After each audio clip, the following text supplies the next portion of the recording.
Hello everyone and welcome to this new video. Today I'll talk about including people in your photos or including yourself, and that is the title Advanced Selfies.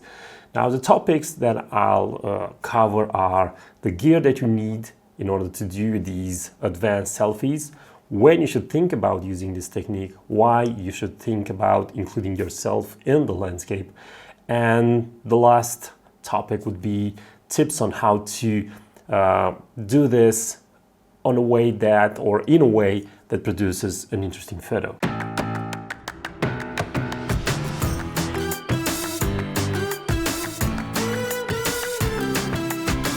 My name is Toma, Phototom here on YouTube. I'm a full-time landscape photographer, so if you're interested in this topic, make sure to subscribe to this YouTube channel. You can also join me in one of my workshops. The links are in the description of this video, or you can further support me by buying one of my editing courses. Again, all the links are in the description of this video. The idea of a selfie started, I think, with the front camera of the phones, and because of how it started, I think this idea is strongly connected to creating poor quality photos, or photos that are just snapshots, or I don't know, photos with me and my family.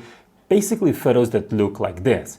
As you can see, these are not that interesting photos, but this is exactly what I want to talk about in this video. The idea of a selfie doesn't have to be a simple photo. You can create interesting images with this concept, and in the last years I saw a lot of really good photos of people including themselves in the landscape. So first, let's talk about the gear, what you need in order to take an advanced selfie. You can do this with your phone or with your advanced camera. And by advanced camera or big camera, I understand the DSLR or a bridge camera or a mirrorless camera. So you will need some type of device that will take photos. And you'll have to understand that there are limitations to all these devices. But the thing that you will need, it doesn't matter what type of device you will use, is a tripod.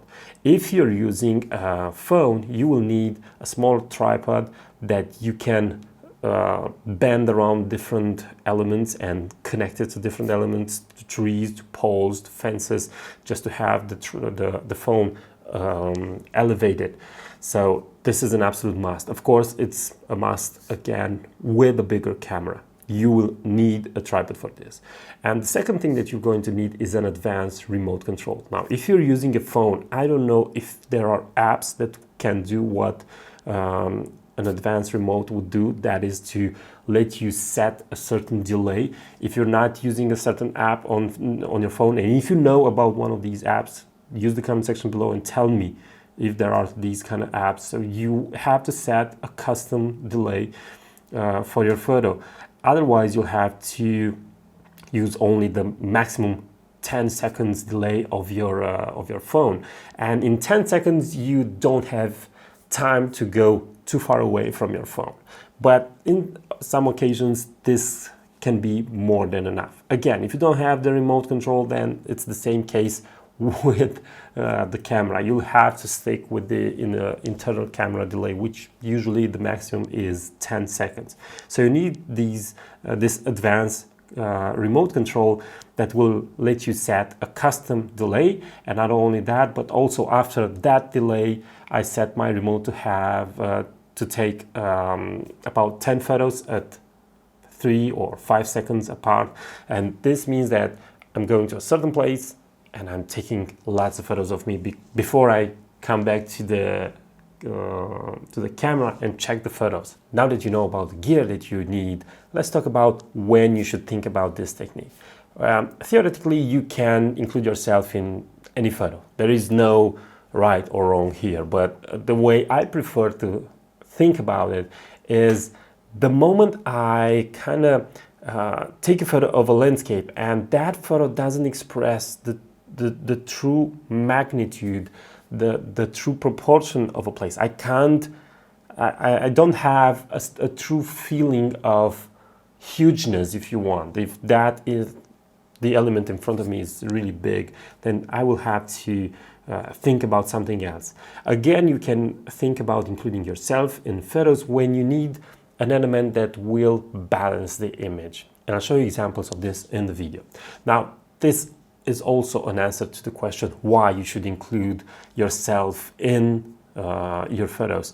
And why I'm saying yourself, it's because usually it's far easier for you to step in front of your camera than to ask another person or a friend to be there. You should do it because you want to express the true proportion of the landscape, or you want to create balance and equilibrium in your photo. Now let me show you a photo I did at the entrance of a cave. This is the photo. As you can see, it's a really big hole in the rock, but you can't really understand how big it is. Of course, you see a pine tree over there in the middle of the rock, and you think, okay, the pine trees are really big. It means that the entrance is really big, but it doesn't strike you. The photo that lacks that impact, if you want. So after that, I moved around. I thought about including me in my photo, and I tried including me in different areas, and then I came out with this photo. And I think, in my personal opinion, that it has a much bigger impact right from the start. When you're looking, you realize, okay, that's a small person in front of a huge cave entrance. And this is the thing that I want. The minute you look at the photo, you know exactly what's happening. And the photo looks very different, and it has a certain quality. And as you already noticed, the idea of a selfie, it's already transformed. I mean, a selfie you already saw in this photo doesn't have to be a simple snapshot or a plain image that doesn't express anything. Now, I think it's time to talk about some tips that you can use to create better selfies, or advanced selfies, as I call them in the video title. The first tip would be your clothing. If you're dressed in black, gray, dark blue, dark green, or any dark color, you will not look good in photos. You will blend with the landscape and you will not be visible in your photos. So wear light green or yellow, orange, bright red, and colors that are vibrant and really pop. The second tip is that you need to experiment with your position in the frame. If you are too close to the camera, then it will look almost like a portrait, and it will not convey an idea. It will just be a photo of you standing in front of the camera with the face to the camera or with the back to the camera. If you are too far away, then the person that is looking at your photo maybe will not notice you right away, and because of that, you will not create that big impact. So you need to do some experiments. And then the third tip would be to set your remote to take multiple shots.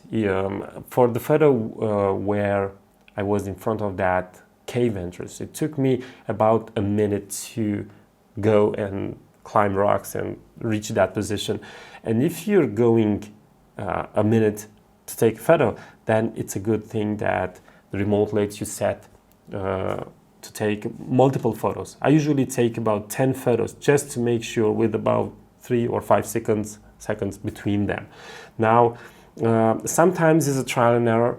You take a photo, and then you'll have to do it again. It's not something that it will come out perfectly from the start. For example, here's a photo with the pine trees and the snow and the haystack in the distance. So I thought about why not including me in the photo. So the first result is this, where I'm covered by the branches of the pine tree, and then I had to do it again, and it looked like this.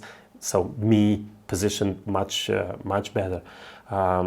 Another moment, you need a person to help you. For example, the first photo is the entrance of another cave, and then I went in there, took a photo. It looked too dark, I wasn't that visible, and then I asked a friend to put a light on me, and I had to because otherwise I would not be I wouldn't be visible. And you can include yourself in the photo not only to express proportion but to also balance the image. For example, in this image there is a really strong diagonal and everything is happening in the upper part of the photo, and I could have made this photo in a much more panoramic format.